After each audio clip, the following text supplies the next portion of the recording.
Welcome to another episode of Spoiled Anime. I'm Joseph, I'm Adam.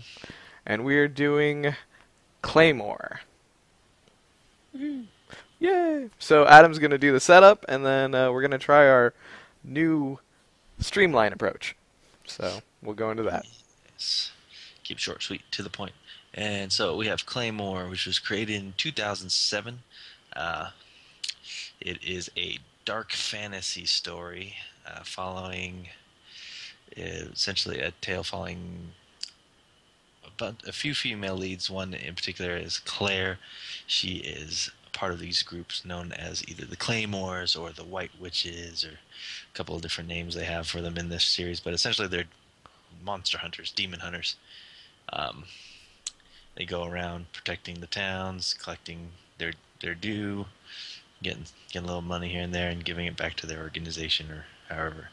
They kind of also looked upon the world as monsters. But they get their powers because they are essentially hybrids of the demons that they hunt. So by unlocking some of that power, they are able to fight them, and it's pretty darn sweet. Um, Artistically, and animation quality, I'd say, is really high up there. This is one is probably on the ones that is worth getting in Blu-ray. The animation and the crispness of it's really good. And then the other animes done by this team, which you were naming off a few. They've done a few other ones. Well, I went and looked up the list of all the ones that this company's done, because this was done by, it's under Funimation's brand name. It's a different group. Who was it? Madhouse Studios is the original creators of it, and they've done ones like Vampire Hunter D Bloodlust, which is another one with really high animation quality. Trigun, they're actually responsible for that one too. Gunslinger Girl, Gungrave, the Highlander little animation that they did, High School of the Dead, which we did earlier this season. Yeah. They've done a whole crazy mess of stuff. Yeah, so they got a fair bit under their belt. This isn't their first rodeo, essentially. No. Yeah. Yeah, and this is obviously anime, but as well as a TV series, which is 26 episodes, and there's only one season. Yes. So my first time seeing it was actually a couple months ago. We kind of took a little break, and then we're coming back, and we're going to be doing the second season, the last one, which will be a top 5 from both myself and Adam.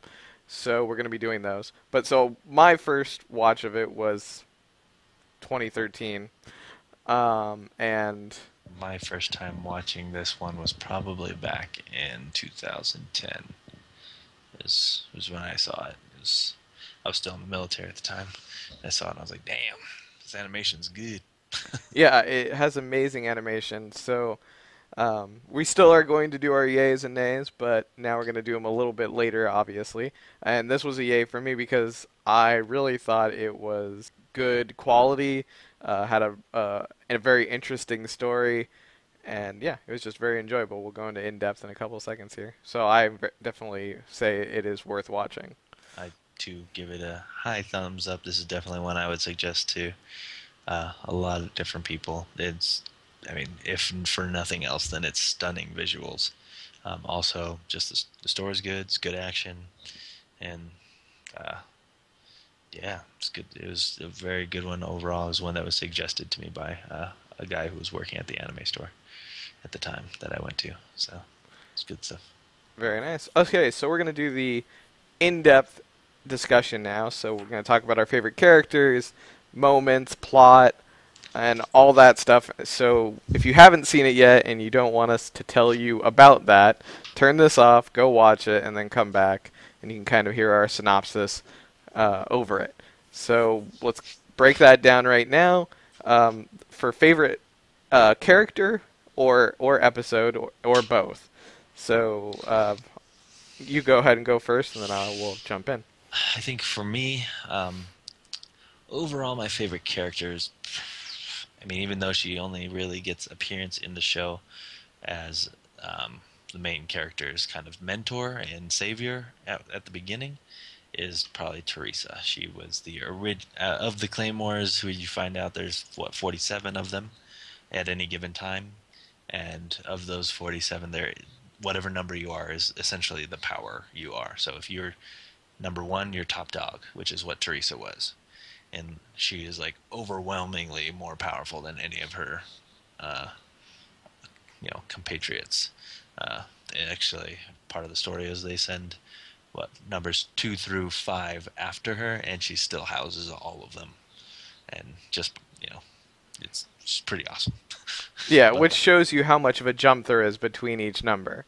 yes, I think like in some there's definitely huge gaps between some of the numbers, and some of them like I think like some of the higher levels like maybe like 31 and 32 maybe not as big of a gap, but once you get into those top 10, top 5, there's big differences. Yeah, they're leap and bounds between the numbers. And I think the story, as far as episode wise, I think one of the more interesting ones to me was, I think when Claire gets control of her being awakened for the first time. I think that was pretty interesting. Was big plot moment and it's good stuff. Yeah, that was definitely. I think that's somewhere around the middle Yeah. the first time, so it's like 12, 13, I think. Oh yeah. Um, I actually, Claire is probably my favorite character, so she's number 47, and we'll kind of get into the reason why. Um, but at the same point, the reason why I liked her so much is because this anime had the very underlining theme of isolation. Oh yeah. And it Absolutely. felt like I really couldn't get into the other characters as much, except for maybe, Teresa, which you like. Obviously, she was number one because that was the one that you really got to see under the mask, like under their training. It was And Claire and Teresa were probably the two main the ones. and I think they're the only two who really show more of a side to them other than the cold, Claymore, who's a hunter. I think a couple of the other ones you get to see them as a little more hot-headed every once in a while, but as far as like as a character, you only really get to see Claire and Teresa. And Teresa, I'd say, in some ways, she's even more emotional than Claire in a lot of ways. Yeah, Just in those few episodes you get to see her, she displays more emotion, I think. But then again, she's also in a position of being number one, so she really don't give a shit.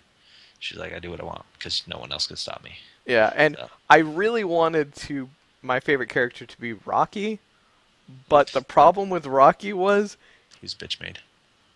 he was, but the other problem was he's like, I like you like a sister. Now I like you like something else, but I still. It's like, oh, okay, this is just creepy. Nope, I can't like you.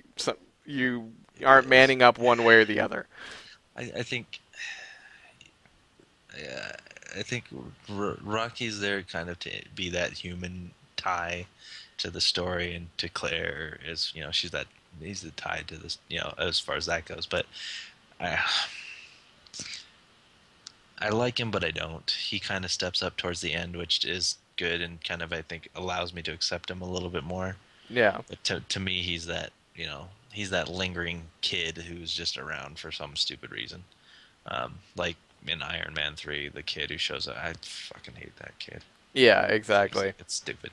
It's like, and there's other stories. This is not a new idea to have like this essentially emotional anchor um, that holds you to humanity or to whatever or something. But there's ways to do it without them being useless, which luckily Rocky towards the end actually accomplishes a little bit. But I mean, really, when you're a human being trying to fight amongst superpowered beings, it's hard to stand up to really stand in that same arena. Yeah, exactly. And my favorite episode, funny enough, is actually that that same thing where he's and kind of where the confusion comes in, where he's like, "Oh, she's my sister," and then she's going out at night and like traversing, trying to find this guy, this Yuma, and to fight, and then that whole point where she has to deal with losing, like she thinks she's losing it, telling him to kill her, and then she pulls it back and takes control. Mm-hmm. So now we'll kind of go through the plot of it. Um, Mm-hmm. in the kind of So, 3-act style, I guess is the best way of doing it. So so I guess I mean really overall plot is I mean at first I guess the beginning what you find is you okay so you think this is going to be a story about these claymores and they're hunting the Yuma these demons monsters whatever you want to however you want to say it consider them to be and that seems to be what the plot is um, and then you kind of move through and you find out that okay well these protectors of humanity are actually part monster themselves so yeah, that it kind of brings a little turmoil and then you find out that your main character is actually the lowest ranking of these protectors so like, okay yeah, and then when you start finding out the organization that has all this good-hearted nature is quote good-hearted nature because they're not good-hearted at all. Like yeah they want the money, and at the any sign of individuality or they a wipe they turning. yeah. Oh, yeah, that's a big part of it. So the way they get their power is by unlocking the Yuma within them, and if they go too far, they awaken, and then they turn to full-on monster, and not just regular size Yuma monster. They turn into super freaky crazy monster, and which is way more powerful than anything else. So their whole thing for the claymores is try and kill them before they fully turn catch Yep. them catch them in the act, which that goes into the problem of this whole anime is that's when you find out okay so there's something more powerful than Yuma, which is when a claymore goes crazy and full on unlocks, and that there was not always and in this there's all the claymore are female except for it didn't used to be that way. There Yeah. used to be males, but males had a tendency to lose their shit a lot easier.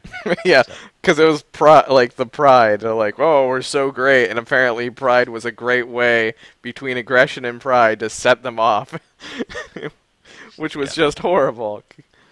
yeah. So apparently aside from reality, apparently women control their emotions better. I have no idea why that makes sense, but whatever. I mean, I guess I could see the man's bravado being their downfall. I could see that a little bit more, I guess, Yeah. but whatever. Um, so yeah, and I think well in those episodes with Teresa, they introduced that's the big problem, is the number two awakened and lost her nut and killed Teresa, and in Which sets essence Clara on her.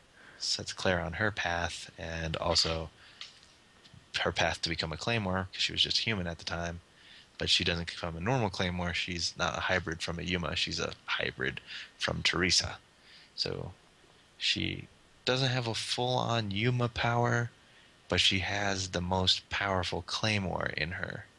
Yeah. So, it's like she could become powerful, but she's really not because she's number 47. So Yep. it's definitely interesting. And then when she awakens, then apparently awakened beings are just retarded powerful. So she surpasses all the other claymores that way Yep. instead. And throughout this thing, all the claymores start figuring out maybe we've been sent on a Suicide death mission. mission, and We're now they're not so much about actually trying to hunt people now. They actually sent us here because we're all, like you said, individuals, and we have more potential to turn, if not have already turned, and they're going to be the ones to. yeah, so we They're, might as well be cannon fodder for these Yuma, yeah, and that's the so they pretty much want to kill off their own people, part of their internal power struggle. And honestly, like it's kind of there, but I think that as a story arc in the overall scheme of things was relatively weaker than the whole dealing with Priscilla and her power and like that. Like Priscilla was yeah, just phenom of power rolling around, being controlled by a somehow who was that who was controlling her? it was like wasn't he the Prince of the North or King of the North or Yeah, because uh, he was another awakened being, right? yeah, he was an awakened being as well. He was a male. He was one of the males who escaped Yeah, and became the Lord of the North or whatever they called him. yeah, the Lord of the North, and of course, who do they wind up picking up but Rocky, and And so he's walking around with these two, Priscilla in child form, and who, obviously you're not supposed to know it's Priscilla, and then the Lord of the North, and he's walking with them just chilling, and if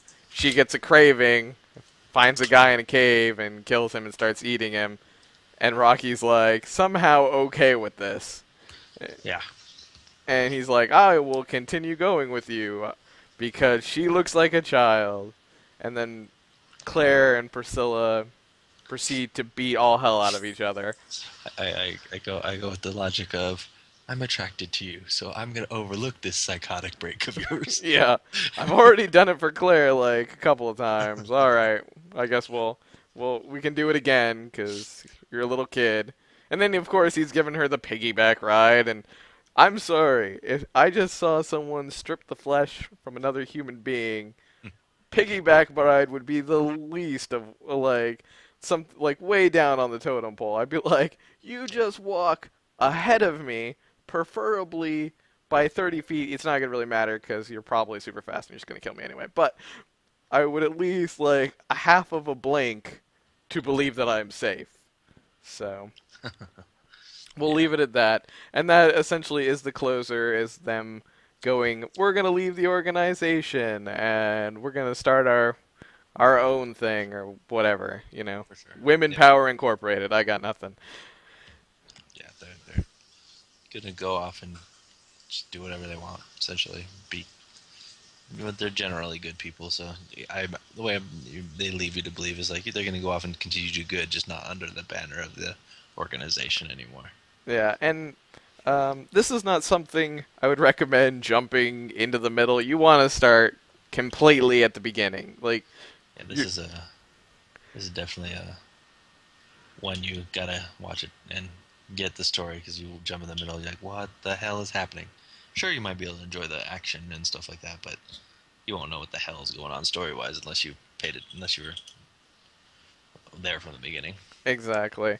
But luckily, it's not Um, that long. yeah, It's only one season, so it's only one season, 26 episodes. No spin-offs anime-wise. There's nothing that's come from this. There's not another one about another Claymore. This is the only one of its kind. Similar animes, I really can't think of anything that's similar to this. it's Um, very. It's. There's. As far as like dark fantasy, you can go with like Vampire Hunter D and X and a few other different ones. yeah, But as Berserk in a far way for the demons and stuff. Berserk, yeah, I guess you could kind of put that. Well, It's yeah, definitely dark fantasy. yeah, Um, but as far as like females rolling around kicking ass, there's a few other animes like that too. But it definitely has a unique kind of feel of its own. It's like there's monster hunters, but they're also like it's almost superhuman in a way.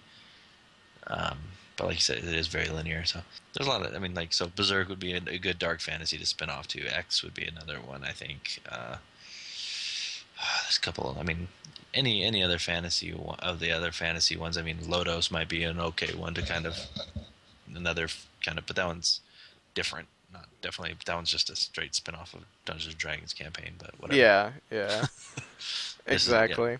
So conclusion-wise, how we said in the start, it is definitely worth watching and worth owning. And you said at like Blu-ray, so you can get the best quality possible.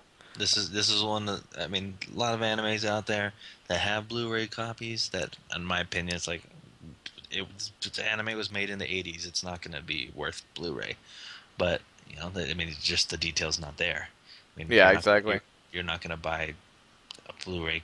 I don't see why you would ever buy like a Blu-ray copy of, say, some of the original Dragon Balls or something like that. It's like Yeah, or even Ranma. Even Ranma would be a perfect example. Yeah, it's like it's well before the time of that. The detail's not there to warrant a Blu-ray. This one, on the other hand, you see that opening scene where Claire's kind of walking down through the forest and stuff, sun going down or whatever it was, is badass. There's some sweet animation in this one, yeah. and it's worth it. Yeah, Yeah, so pick it up on Blu-ray or Another thing, I do believe the manga goes past this, so if you are into manga, we don't obviously review that because this is more of anime. Mm. You can check it out that way and see what adventures she's doing. Because at this point there are no talks of doing a second installment. So if you watch it and you want to continue it, go to the manga. Uh, Anything else, check it up on Blu-ray. It's well worth watching on Blu-ray. And check us back for the last piece in this season, which will be our top 5 intro videos, and we will see you on that, and then we'll see you in season 2 for a whole new. I think we chose 12 for the next season. Or do, Three. I think we did. Let's see. 1, 2, 3, 4, 5, 6.